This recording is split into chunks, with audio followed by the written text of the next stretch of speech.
Hello दोस्तों, आज के वीडियो के टॉपिक को लेकर मैं बहुत एक्साइटेड हूँ क्योंकि ये टॉपिक बहुत बढ़िया जाने वाला है और नए भारत, नई सोच में एक ये मील का पत्थर साबित हो सकता है। और जो आज तक नहीं हुआ वो हम संभव कर सकते हैं। देखिए, टॉपिक ये है कि कोई भी जीवन में घटना सिर्फ एक बार घटती है, दोबारा नहीं घटती। अगर ये सच है तो कितनी बड़ी क्रांति आ सकती है हमारे जीवन में। क्यों? क्योंकि मनुष्य कुछ नहीं है, एक याददाश्त है, उसके दिमाग में एक याददाश्त है और वो बार बार प्रेरणा पीछे से लेता है, बार बार प्रेरणा पीछे से लेता है, बार बार पुरानी घटनाओं को याद करता है, गुरुओं को याद करता है, ग्रंथों को याद करता है, महापुरुषों को याद करता है, पुराने इतिहास को खंगालता है। जब वो चीज़ दोबारा हो ही नहीं सकती तो फिर उन चीज़ों को करने का क्या फ़ायदा? उनसे हम प्रेरणा कैसे ले सकते हैं जब वो चीज़ दोबारा हो ही नहीं सकती? जैसे एक बम एक बार चल जाए दोबारा नहीं चलता। अब देखिए, इसको आप यूँ समझिए कि जब हम खाना खाते हैं तो मुंह में हम चबाते हैं ना, तो मुंह में कुछ क्रियाएं होती हैं। जैसे लार जो है खाने के साथ मिल जाएगा, खाना चबाया जाएगा, है ना, आधा खाना वहीं पच जाएगा। तरह तरह के जो सलाइवा है, लार है, उसके साथ मिलेगा।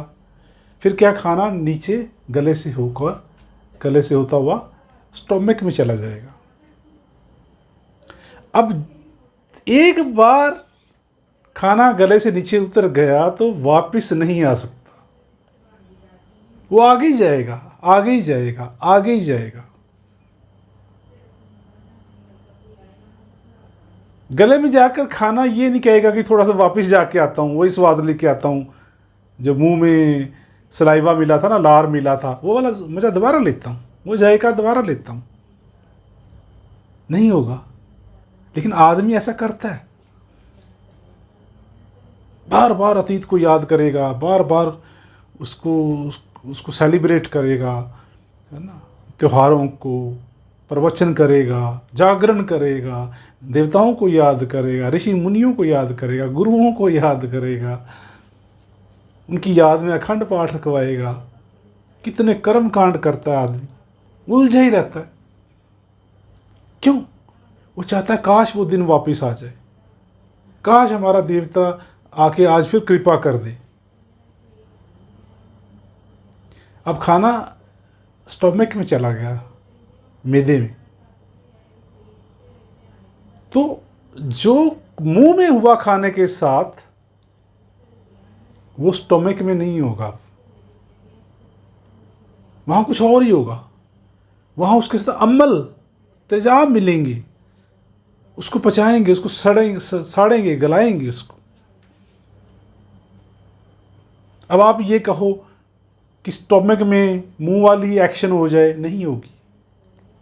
मुंह में स्टोमक वाली अम्ल मिल जाए मुंह में खाने के साथ, नहीं होंगे। जो घटना एक बार घटेगी दोबारा नहीं घट सकती। उसके बाद आगे ही आगे चले, खाना आगे आगे जाएगा, है ना, स्टोमक से आंतड़ियों में चला जाएगा, वहाँ उसका स्वरूप कुछ और ही बदल जाएगा, वहाँ उसके साथ कुछ और ही घटनाएं घटेंगी। ना तो मुंह वाली घटेंगी, ना स्टोमक वाली घटेंगी, है ना। वहाँ कई तरह के जूसेस रास्ते में मिलेंगे उसके साथ, है ना, उसका पाचन होगा, है ना, उसमें से जो पोषक तत्व हैं शोषित होंगे आंतड़ियों में, है ना। वहाँ कुछ अलग चीज़ होगी। जो आंतड़ियों में होगा वो अमाशय में नहीं होगा। हर बार घटना एक बार घटेगी, हर घटना यूनिक है, अद्भुत है।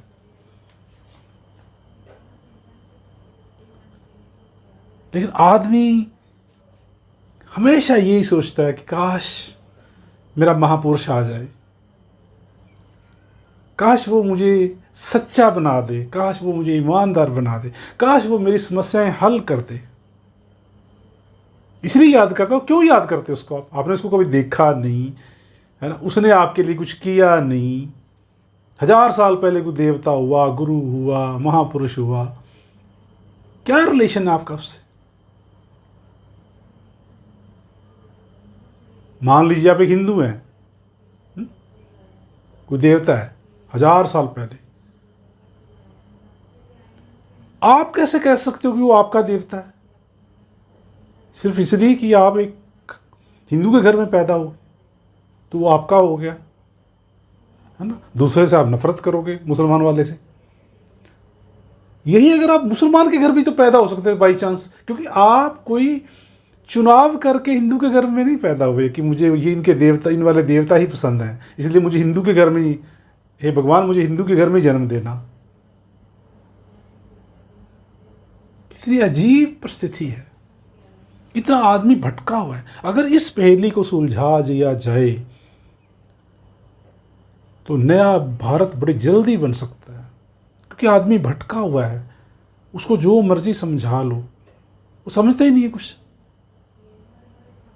वो है ही नहीं है यहाँ पे, यहाँ नाव है ही नहीं है, वो अतीत में है, उसका दिमाग अतीत में है, चमत्कारों में घुसा रहता है। उसने चमत्कार किए, शायद आज भी वो चमत्कार कर दे, उसकी ज़िंदगी बदल दे।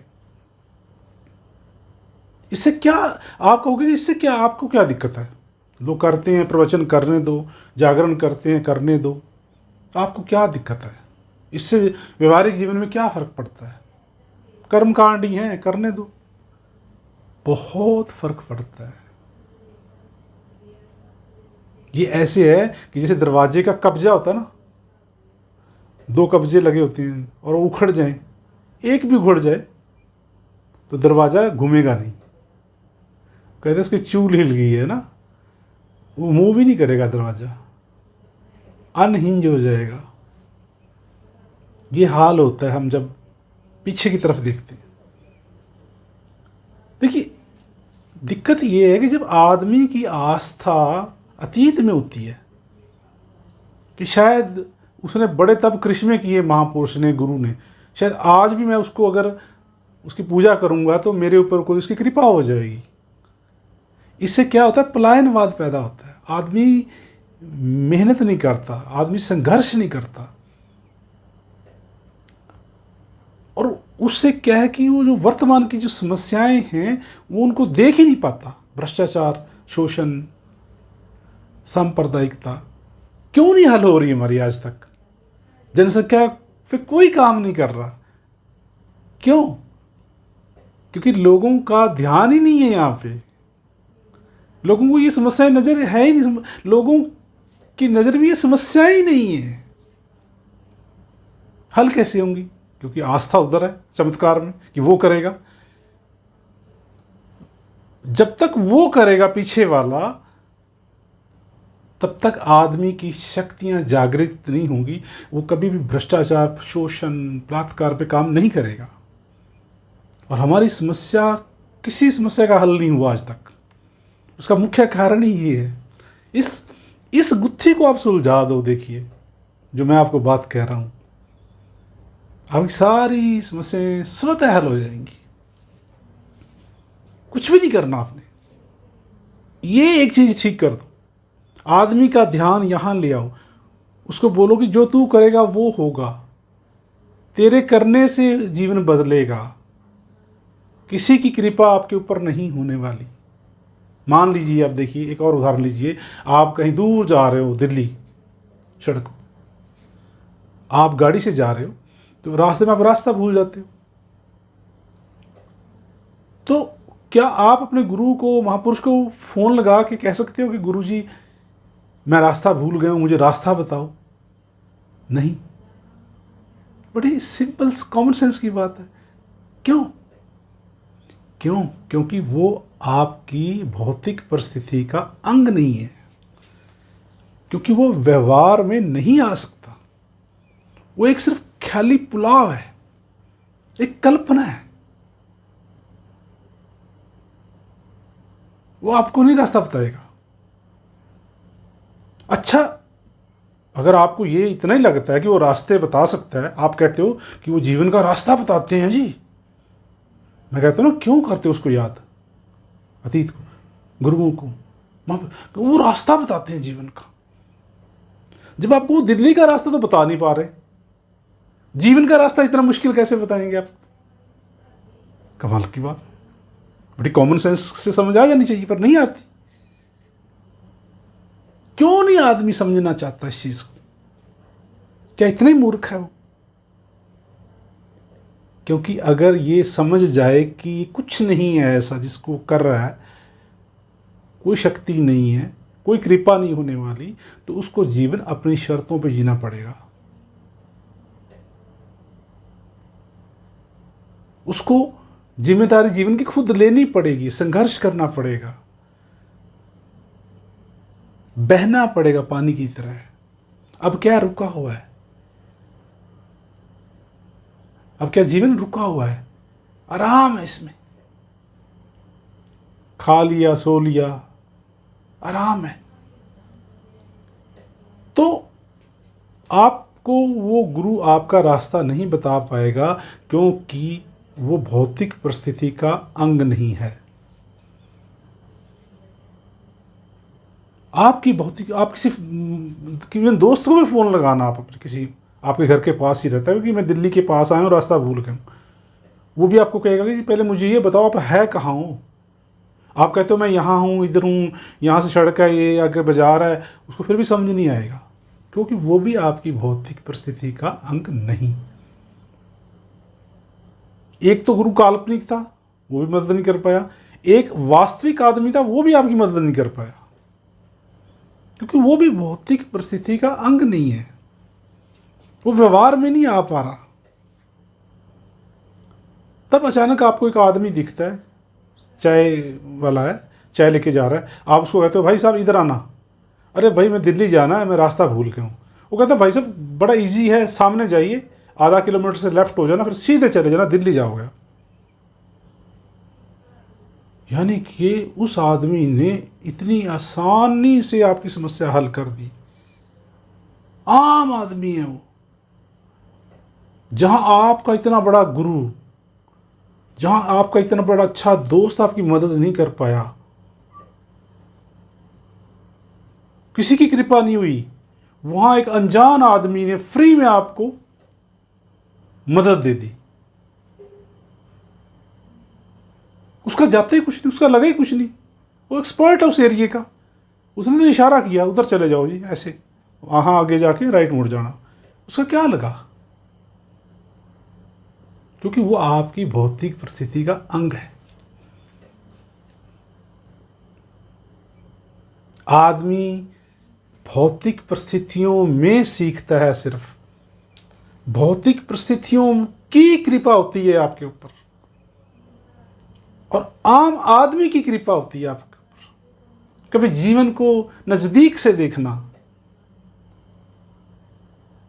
मैं अपने जीवन को जो देखता हूं, तो मैं कैसे 1000 मेरी सैलरी से आज मैं 2-2.5 लाख पे पहुंच गया हूं। बहुत बड़ी सैलरी तो नहीं है, लेकिन मैं गरीब था, मेरे लिए बहुत बड़ी है। बहुत संघर्ष किया मैंने, बहुत मेहनत की मैंने। मैं बहुत साधु संतों, बाबू, गुरुद्वारों, मंदिरों में भी गया,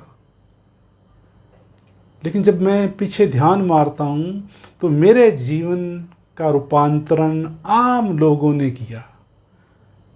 उसमें कोई बड़ा महापुरुष नहीं है, कोई गुरु नहीं है, किसी गुरु की मेरे ऊपर कृपा नहीं हुई, किसी महापुरुष की मुझे कृपा नज़र ही नहीं आती।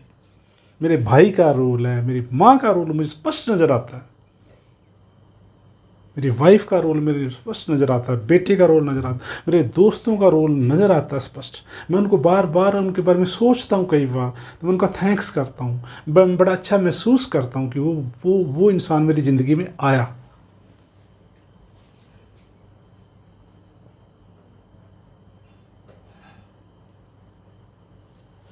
लोगों से जुड़ना है, लोग ही आपकी समस्याएं हल करेंगे, आम लोग ही। जैसे ये चाय वाला आपके रास्ते का एक्सपर्ट था ना, आपको पता ही नहीं है, आपको रास्ता पता नहीं है, उसको पता था, वो वहाँ रहता है, उसके लिए कोई मुश्किल नहीं है। ऐसे ही आपकी बड़ी बड़ी प्रॉब्लम्स लोग चुटकियों में हल कर देंगे, क्योंकि आपको पता नहीं, वो उसके मास्टर होते हैं कहीं ना कहीं।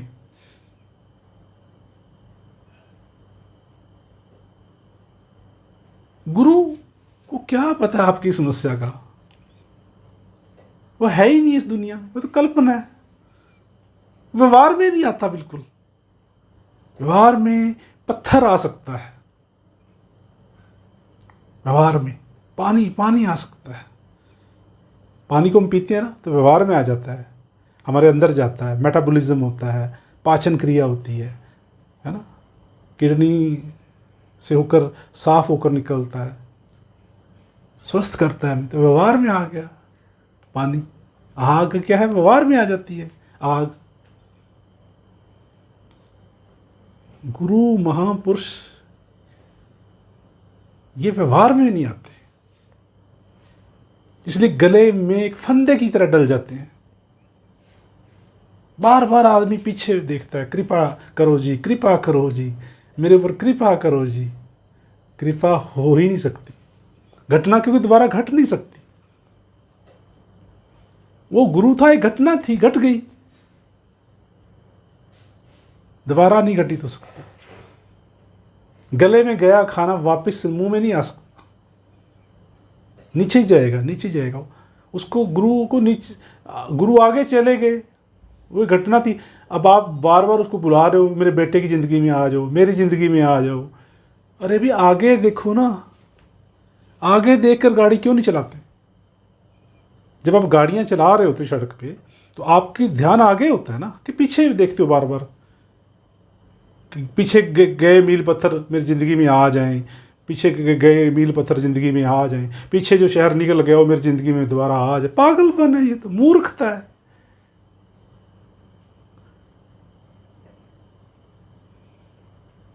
आगे क्या आने वाला, दैट इज इंपॉर्टेंट। कुछ चीज़ आपको आगे से खींचे तब मजा है, आगे से इतने जोर से खींचे कि आप आगे चले जाओ, दौड़े चले जाओ, दौड़े चले जाओ। एक एक्शन, दो एक्शन, क्लच, ब्रेक, गियर बदल रहे हो, है ना।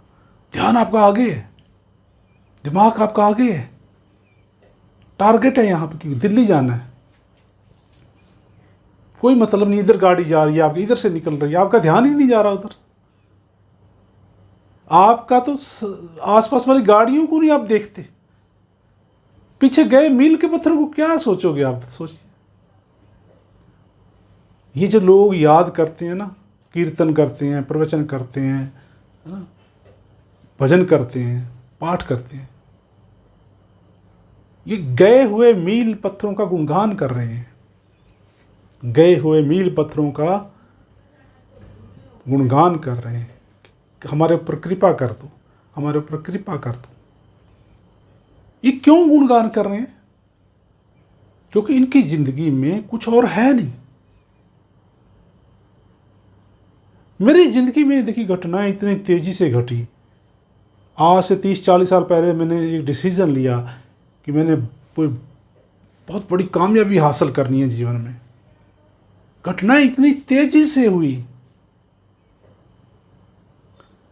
मैं तो साथ के साथ भूलता चला जाता हूँ कि रात को क्या खाया, मुझे याद नहीं रहता। सुबह मुझे बहुत सारे दोस्त मिलते हैं, कई बार मिलते हैं तो मैं मिलता हूँ तो मेरे को नाम ही नहीं याद, नाम नहीं याद रहता मुझे बड़ी शर्मिंदगी होती है ना। जब वो लोग कहते हैं कि आपको मिले हुए हैं, तो मैं उनका नाम पूछ लेता हूँ। वो कहते सर आपको तो मिले हुए हैं हम। तो मैंने एक डॉक्टर को पूछा, मैंने कहा कहीं मेरे को बीमारी तो नहीं लग रही भूलने की? वो कहता नहीं, you are in stress, this is due to stress, तनाव। आपकी ज़िंदगी में इतना डाटा आ रहा है मेरी कि आप अननेसेसरी डाटा नहीं स्टोर करते, हर चीज़ को स्टोर नहीं करते, डिलीट मारते जाते हो, साथ के साथ डिलीट मारते। जैसे फ़ोन भर जाए मेमोरी तो हल्का भारी हो जाता है, फिर आपको रीसेट मार देते हो, बहुत सारी फाइलें डिलीट मार देते हो। मैं तो साथ के साथ डिलीट मारता रहता हूँ, डिलीट मारता, क्योंकि मुझे बड़ी तेज़ी से आगे बढ़ना है। पीछे का बोझ इतना कैसे लेके घूमूं, हर चीज़ को मैं कैसे याद रखूं, रोज़ इतनी घटनाएं घट रही हैं, इतने मैं काम कर रहा हूँ, हर यादाश्त में अगर सारी चीज़ें रहेंगी तो दिमाग फट नहीं जाएगा।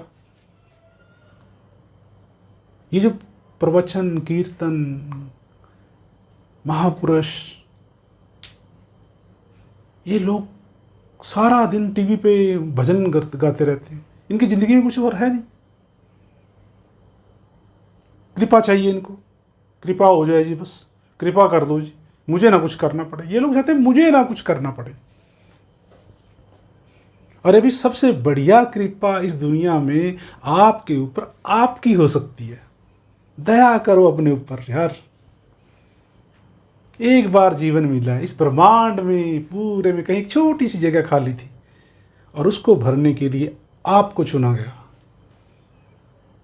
और आप भीख मांग रहे हो मुर्दा लोगों से, कृपा कर दो जी, कृपा कर दो जी। इससे बड़ा अजूबा और क्या होगा। अरे भाई, आपको, आप इस समाज को आपकी कृपा चाहिए। आप अपने आप में कोई छोटी घटना नहीं है, बहुत महान है आप, जो इस यहाँ जन्म मिला है, यहाँ जगह मिली है इस ब्रह्मांड में आपको। आपकी कृपा चाहिए समाज को, परिवार को, खुद को। गोल रखिए, स्ट्रगल करिए, कैलकुलेशन करिए, प्लानिंग करिए, मैनेजमेंट करिए, घटनाओं को अंजाम दीजिए, एक के बाद दूसरी घटना, तीसरी घटना। जैसे सड़क पे गाड़ी चल रही है ना, बहुत लाखों घटनाएं घट रही हैं, कितनी हजारों लाखों घटनाएं, अनंत घटनाएं घट रही हैं, पर कोई घटना दोबारा नहीं घट रही सेम।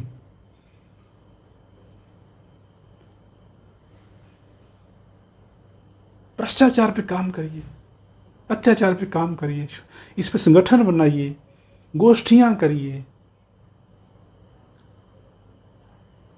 ये समस्याएं ही अवसर हैं, यही कृपा है, यहीं से कृपा आएगी।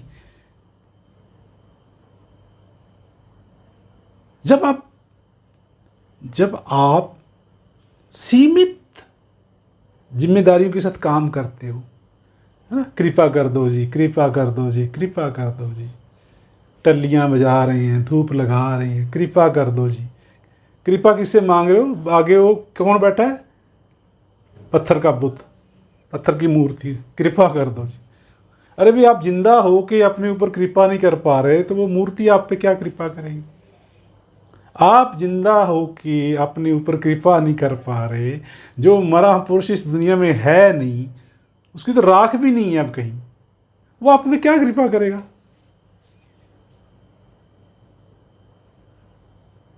ये हुआ है नुकसान, भटकाव। आप कहते हो ना जुगा सिंह, आपको क्या दिक्कत है? लोग पूजा कर रहे हैं, पाठ कर रहे हैं, यात्राएं कर रहे हैं, कुछ अच्छा ही तो हो रहा है ना, अच्छा ही कर रहे हैं ना। भटकाव। अब मान लीजिए आप दिल्ली उससे रास्ता बताया, आप चले गए, 10 किलोमीटर जाके आके फिर रास्ता भूल जाते हो।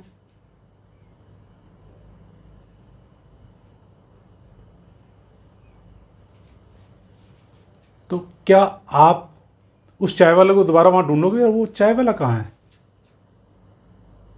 नहीं मिलेगा। उसको ढूंढना मूर्खता है।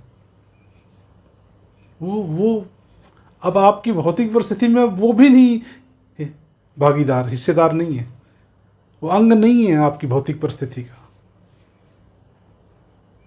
वो आपको नहीं मिलेगा।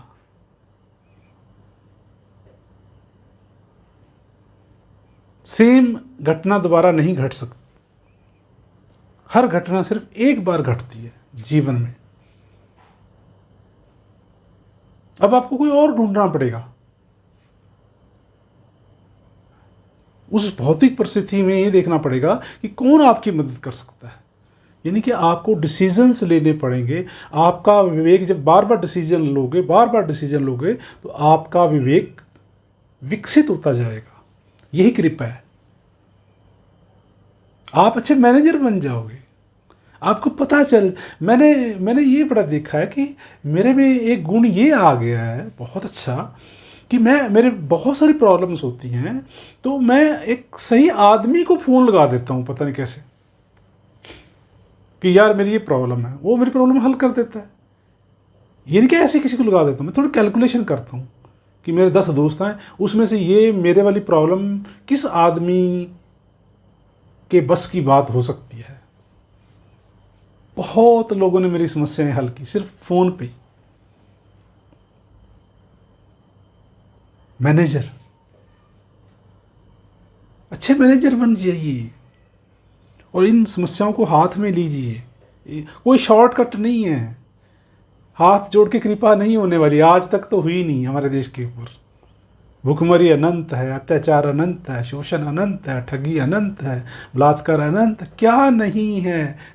ये आप कहते हो ना क्या फ़र्क पड़ता है ये करने से, ये फ़र्क पड़ा है, ये इसी के नतीजा है। जो नतीजे आए हैं किसके नतीजे हैं? जो आप कर रहे हो। कर क्या रहे हो? आप जनसंख्या पर तो कुछ चर्चा कर नहीं रहे, आप आरक्षण, आप कोई बलात्कार पे चर्चा नहीं करते, आप बेरोजगारी पे चर्चा नहीं करते। कर क्या रहे हो? भजन, कीर्तन, प्रवचन, तीर्थ यात्राएं, और उसका रिजल्ट आपके सामने है, जो मैंने अभी गिनाई है चीज़ें। आप कहते हो क्या फ़र्क पड़ता है?